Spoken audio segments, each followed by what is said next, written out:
Listen, man, I do not want to sound insensitive. I am very empathetic to situations that people go through, but I'm not sympathetic. And the reason being, and something that we have to understand is a lot of people play a major role in their own downfalls. There are a lot of people getting ready to lose their homes right now. And they're getting foreclosed on not because they were laid off from work, not because they had a medical issue and couldn't go to work, not because of legal troubles, going through a divorce or something like that, but simply because they bought a home they could never afford in the first place. And it's a very unfortunate situation, especially when you buy a home, for your kids to grow up in. But we have to make the smart decision when the time calls for it. And see, this is why I say, don't let social media gas you. See, a lot of people went out and bought these homes because social media said they need to have this accomplishment by this age. So in their eagerness to post a pair of keys, they went and signed their name on a bunch of paperwork without even understanding the full magnitude of what they were signing off on. They just wanted to have the accomplishment. The same happens with car loans. The same happens with student loans. The same happens with business loans. People are signing off to show the accomplishment, but they don't understand what they've signed themselves into. I decided a while back that I'm gonna make a conscious effort to make sure that every video I drop is fruitful for my community. Not gonna get on here and just go back and forth. Not gonna get on here and just talk about the trending topic. Now I wanna make sure that there is value when someone listens to a video that I post. So today I wanna show the young people who may not know the true cost of home ownership. That way they can make an informed decision when they're in that position. All right, so let's go on Trulia. We are already in Las Vegas, Nevada. Let's look up a basic home, 3 beds, 2 baths. That's a married couple and 2 children, the typical family. Let's make it 2,000 square feet. I still got 500 plus. Let's try and narrow it down. Let's make the maximum $400,000, right? All right, 15 homes, great. Scroll down till we find something that just looks regular, right? Not old, not none of that. Just looks like a basic home for a regular family, right? Not even the new stuff, because I want to show you guys the past prices, so I don't want no, brand new, newly built home. All right, this is perfect actually right here. $399, that looks like a regular home, right? Let's click on that. $399,000. Let's go down to the past prices, right?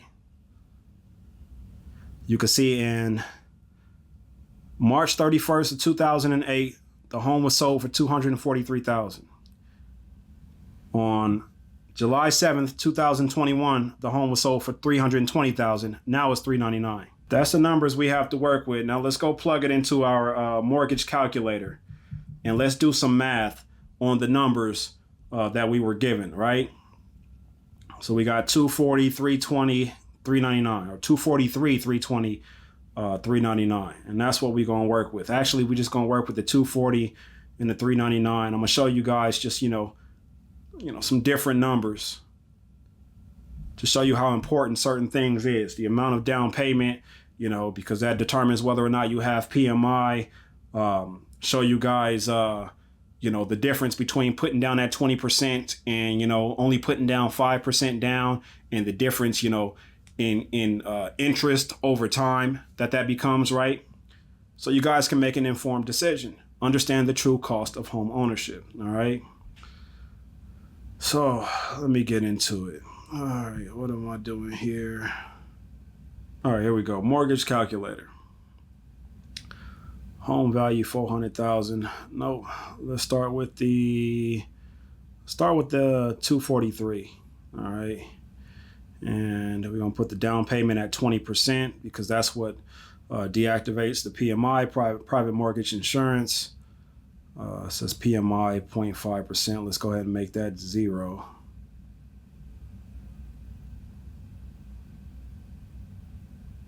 Come on, there you go.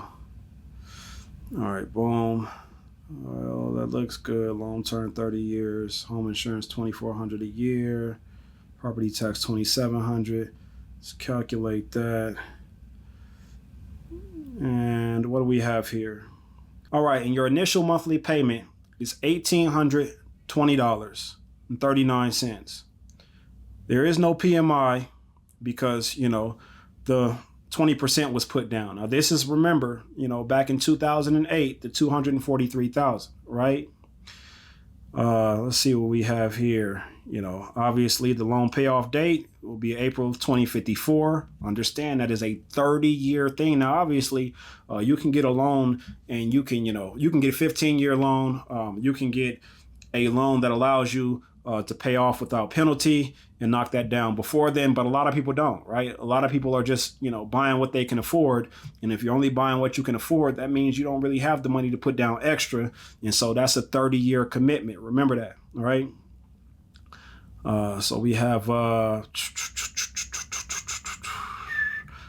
total interest paid, $225. No, total interest paid, I'm sorry, $307,941. That's the total interest paid, right? Monthly tax paid, $225.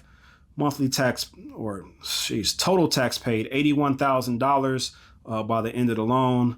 Monthly homeowner insurance, $200. Total homeowner insurance, $72,000. Scroll down a little bit more. All right, this is what we want to see right here.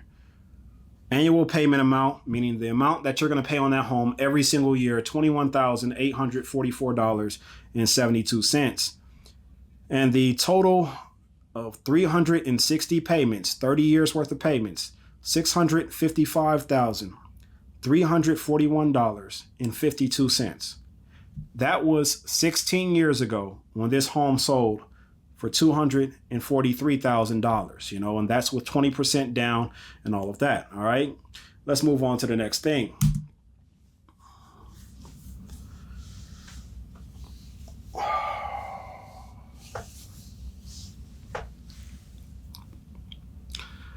All right, let's change it up. Now we going $399,000. What it's basically selling for right now, right? Same 20%. We're good on that. Still no PMI. And let's see what these numbers turn to. We're talking $2,716.20 for your initial monthly payment, your mortgage, right? Almost $1,000 more than what it was sold for in 2008. Let's continue to go down. We don't need to look at every single number. What I'm looking at is the mortgage and the total over 360 months. All right, and there you go. The total is $977,832.37.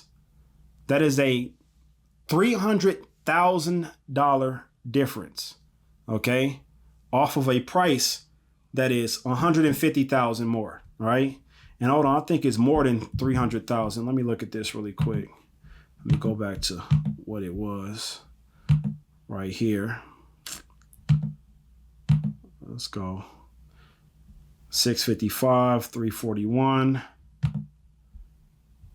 And then we go to 977. Okay. So just off the basic, math, that's $322,000 more. All right. Just off the price change. Right.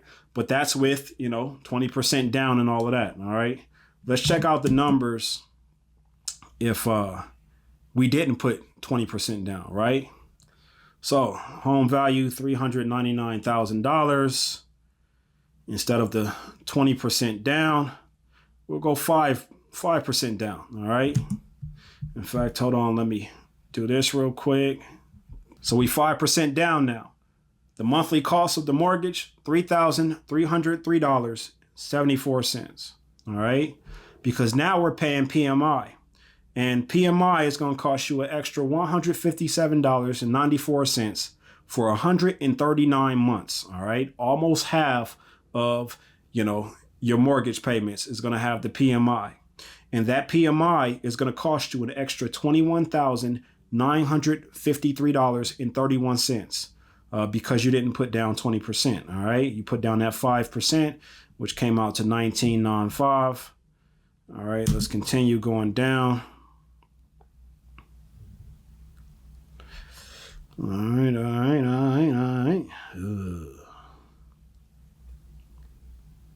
All right. So here we go. Let me stop it right here. Total interest paid, $600,438.44. That is almost $200,000 more than the cost of the home itself that you're going to be paying just in, what am I talking about? Almost. That is $200,000 more than the cost of the home itself that you're going to be paying in just interest. So you're paying the cost of the home plus another $200,000. All right. That is 150% that you're paying in just interest. Sheesh. The tax is still the same because, it's taxes based off, the cost of the home price, not, the different loans and things, right? Homeowners insurance, $200,000. I mean, sheesh. Homeowner insurance, $200, total insurance, $72. Annual payment amounts, $37,749.61.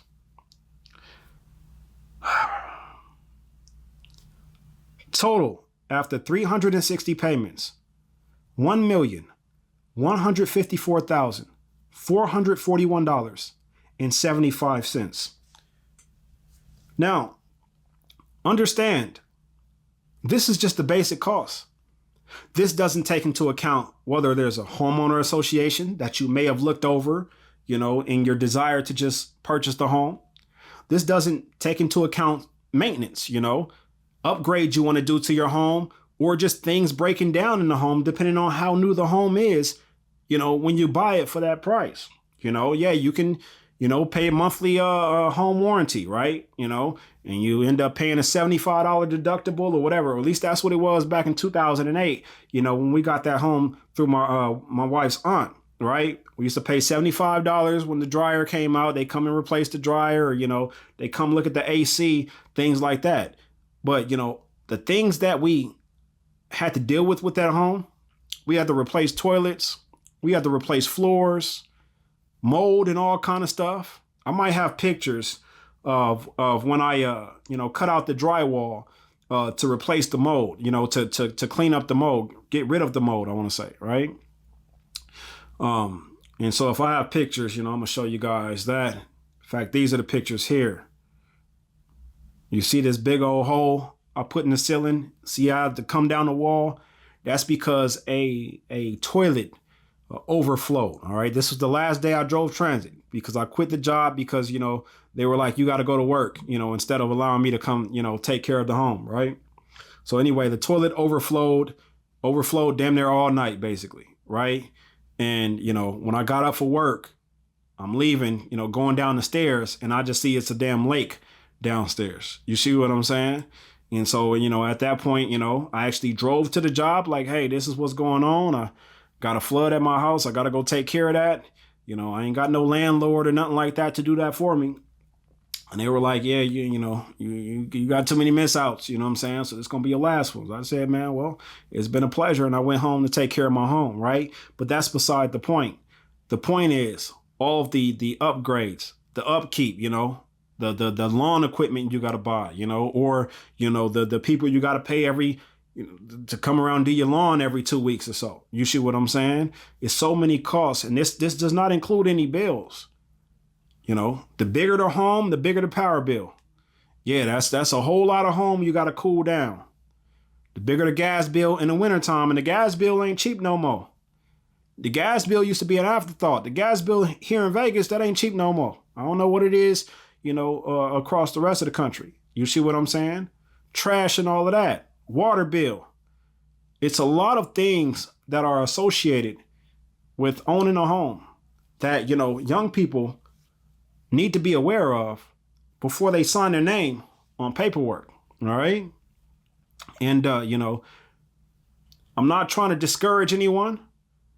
If you can get a home at a good price and you can afford that home, which is the most important thing, actually being able to afford the home, you know, then do what you do. Lock that down because things might go up, right? But if you can't afford that, don't lock yourself into this type of situation to satisfy social media. No, log off of social media and live the life that you can afford to live without any of that pressure. If you feel like, you know, social media is pressuring you to live life a certain kind of way. All right. Like I say, hopefully, you know, with this, you guys can see the numbers that are behind the $399. Remember, the home price is $399,000. Oh man, that's just it. That's it. I can afford that. But is that home worth $1.1 million if you can't put down that 20%? Because see, like here in the state of Nevada, we have a Home is Possible program for first-time home buyers, and they'll put 5% towards the down payment or the closing costs. Oh, and I didn't even talk about the closing costs, right? So that 5%, you know, is kind of common. You have other programs like through Quicken Loans, you know, they used to require something like just 3%, right? Down on a home. So like I say, you know, it looks cheap. That $399 looks cheap, but can you really afford to pay $3,300 a month? And the bigger question is, do you really want to pay $3,300 a month? That's just a, you know, 3-bedroom home. That's as basic as it gets. 3-bedroom, just over 2,000 square feet. You see what I'm saying? Enough space for your children to grow up comfortably. But, you know, are they going to grow up comfortably when it's only money to pay the mortgage and nothing else? They can't do no summer camps. They can't go on no trips. They can't even go to McDonald's and get a meal every now and then. Right? They can't go to the museums and stuff like that. They can't go to the water parks. They can't go to the theme parks because, you know, all of the money is going to the mortgage. If you don't make $10,000 a month, you know, paying $3,300 a month for a mortgage ain't smart. And I mean, to be honest with you, I wouldn't say it's smart regardless, but that's just me, right? That's just a decision that I would make, right? And so when I told you guys I could easily afford a home, but I won't overpay for a home, this is what I mean, right? In 2008, that home would have cost you $600,000 if you put down 20%. The same home may have some upgrades in it, but the same home, the same structure is going to cost you $500,000 more today. That's $500,000, huh? Do you want to pay $1.1 million to live in that home? When you can answer that question, if that question is yes, go ahead and do what you do. If that question is no, you might want to see some alternatives, man. Look at buying a condo, right? Look at buying a fifth wheel, an RV, right? You know, look at buying a manufactured home. At the end of the day, the objective is to keep a roof over your head. That's the objective. A home is shelter. Make the smart decision. That's it. I hate to see anybody losing anything. Car, home, whatever. But we got to be able to make the smart decision when the time calls for it. Hopefully, this was good information for y'all. I got a lot of good essays coming your way. We going to deep dive into some of our issues, right? You know what I'm saying? And yeah, we going to start that tomorrow. All right. Subscribe to the channel, man.